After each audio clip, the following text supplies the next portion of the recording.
Still having a few technical difficulties, but what's up, y'all? It's your girl, Salston, coming at you with another video. Kind of trying to share my space with my microphone here. Happy Juneteenth. I did not post on that day. It's been a lot going on lately. So, I guess here I am finally. I've been talking to a couple of friends about how I do the show, how I format the show. I've also been talking about me dealing with my issues, me dealing with my, for lack of a better term, my shit, fixing my stuff, dealing with my stuff.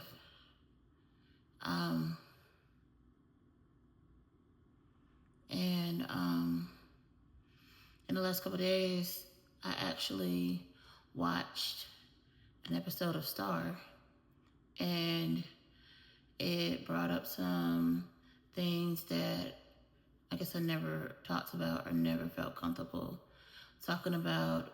Very little people know about this story because I keep it to myself.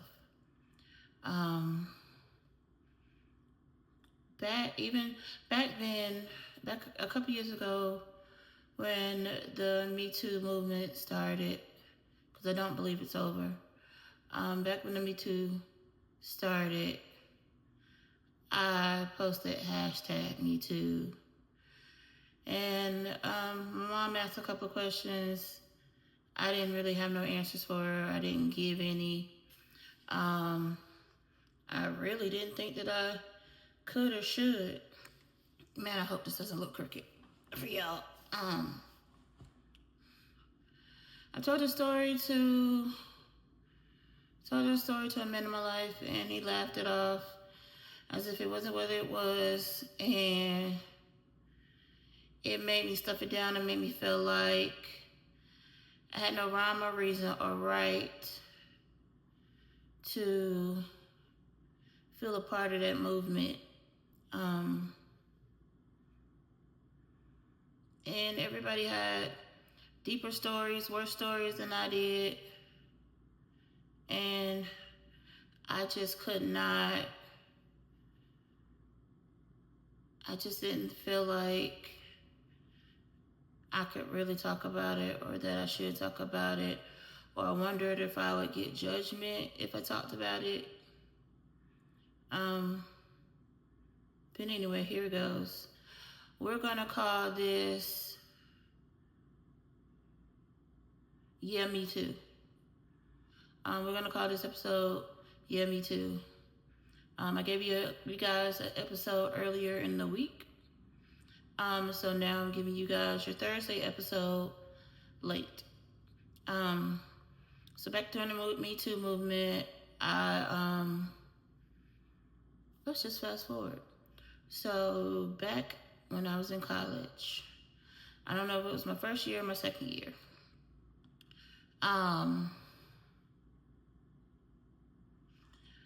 I became reacquainted with this guy that I knew, that I had a little bit of crush on in middle school and elementary school growing up. But I never thought much of it because, he wasn't the cutest dude, but I don't know, it was something about him. And this particular summer at my mom's house, our air had went out, and I was having all sorts of issues, all sorts of hormonal issues, and I got reacquainted with the same person. And mostly why I got reacquainted with this one person, we'll call him Daniel.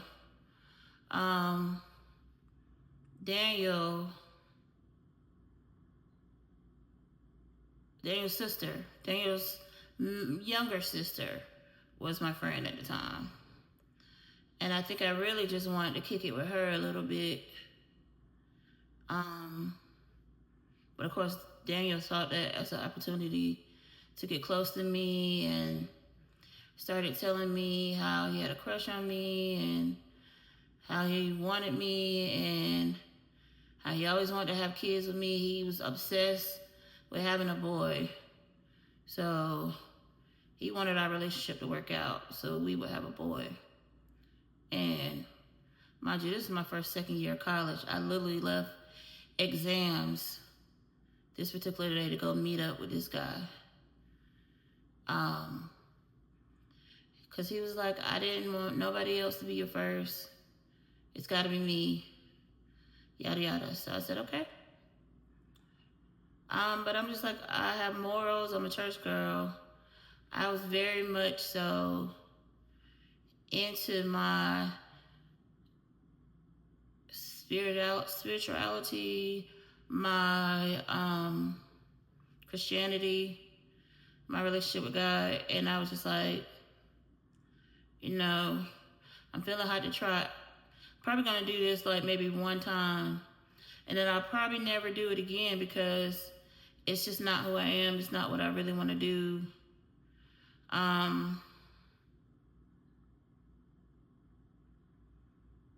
Yeah, it was just a lot going on at that time too. So basically, I wound up leaving school to meet him. Me, him, and his best friend at the time walked back to his mom's house. He was a little creepy. His friend was a little creepy, and pretty much, long story short, I lost my virginity in his parents' bed. They seemed excited about it because they was just like, if I get pregnant, they would help me take care of the baby, yada, yada, yada. They wanted another grandchild. They wanted one specifically from Daniel. And his family loved me. They loved me. And so they wanted me to stay around. So fast forward, one particular day, I was frustrated with how our relationship was. I knew I deserved better, knew I needed better, knew that I wanted better, and I just didn't. And this particular day, I wanted to spend time with him. It was just like this burning ache to spend time with him that particular day. And I think either I got there, him being home was a rare occurrence. So me actually getting there and seeing him face to face, made me happy because I'm just like, yo, you always trying to run the streets. You never stay at home. He was the one that taught me, whenever you walk someplace, you never walk that same path going back. Because you never know who's waiting for you on that path on the way back. So I almost never, if I'm walking somewhere, I almost never walk back the same way I walked. We wound up at his older sister's house. And I was in the bedroom with her having a conversation. I don't even remember what we were talking about at the time. Oh my God, this is the lighting. What we were talking about at the time, and I just so happened to look out into the living room, and him and his brother-in-law was watching porn, and I was just like, man, I'm really like mad and disgusted at you right now. Like, what are you doing? And this ain't even my type of hype. It's not my flavor. So we wound up leaving, going back to his mama and daddy house. And like any other typical teenager, we were making out on the couch. And he wanted to have sex with me. And I was just like, nah, I don't think that's the move. That's not what I'm here for today. I just wanted to spend time with you. I just wanted to kick it. I didn't come over here so we can have sex. And things kind of escalated quickly. Kind of trying to pin me down, trying to give me the whole steal. And I was like, no. In order to get away from him, I literally had to figure out a way to throw myself on the floor.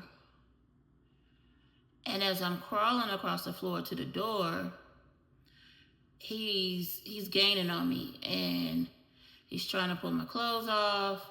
He's fingering me. He's doing everything that you're supposed to, quote unquote, do when it's consensual. And I just kept fighting the whole time because I'm just like, this is not the move. This does not feel safe. This does not feel okay. I'm ready to go. When I finally got a chance to push him off, I let my naivety, or is it naivete? Anyway, I let him convince me to stick around, but I knew in my mind that this could only get worse. So I left. I wound up leaving. I went home. I sat with myself. And I buried it in the back of my mind eventually.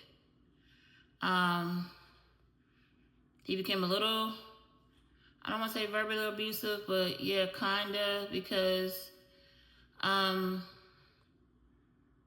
had eventually met somebody else, and he was jealous of, my relationship with that person, and he would call me. Matter of fact, there's a picture that my dad took somewhere, probably on Facebook, where I'm sitting there, either with my hand like this, or I'm on the phone. And that was who I was on the phone with that morning, getting basically fussed out and trashed because I didn't do certain things with him. And to circle back to the Me Too movement, I just want to say, yeah, me too. I would not let myself consider that as my rape story. I didn't want that. I didn't want to be a victim. I didn't want to feel like a victim. And I still to this day don't. But in the process of dealing with my stuff and fixing my stuff, that came back to the surface.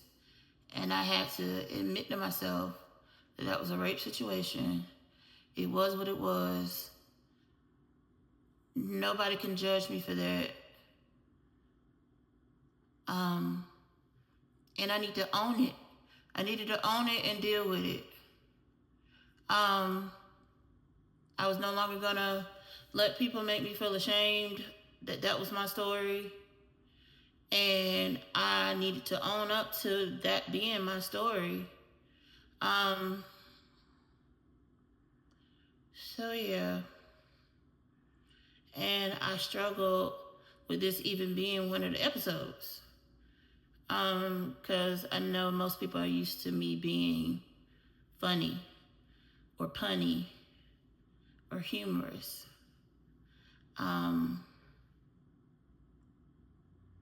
But yeah, that is my rape story. That is my Me Too story. If in any way that was you, don't let people make you feel ashamed or make you feel like you're crazy or make you stuff your feelings down or make you feel smaller when you're larger than life.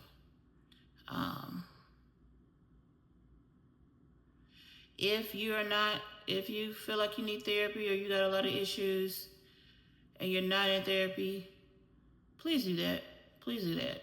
I don't know why my aunt Consuela thinks that I reject the idea of therapy, because I don't. I reject the money that I have to pay out for it, and my sucky insurance. But and I know I say a lot, and that's terrible. Sue me. Sue me. And I promise you, you will only get 6 pennies.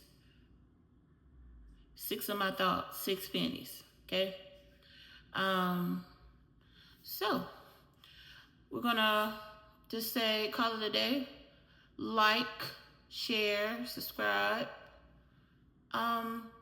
Feel free to hit me up with your crazy stories if you would like for me to tell your crazy story on the show. Feel free to let me know.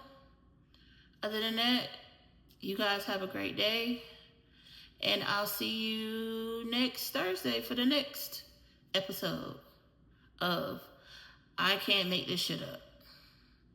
Bye.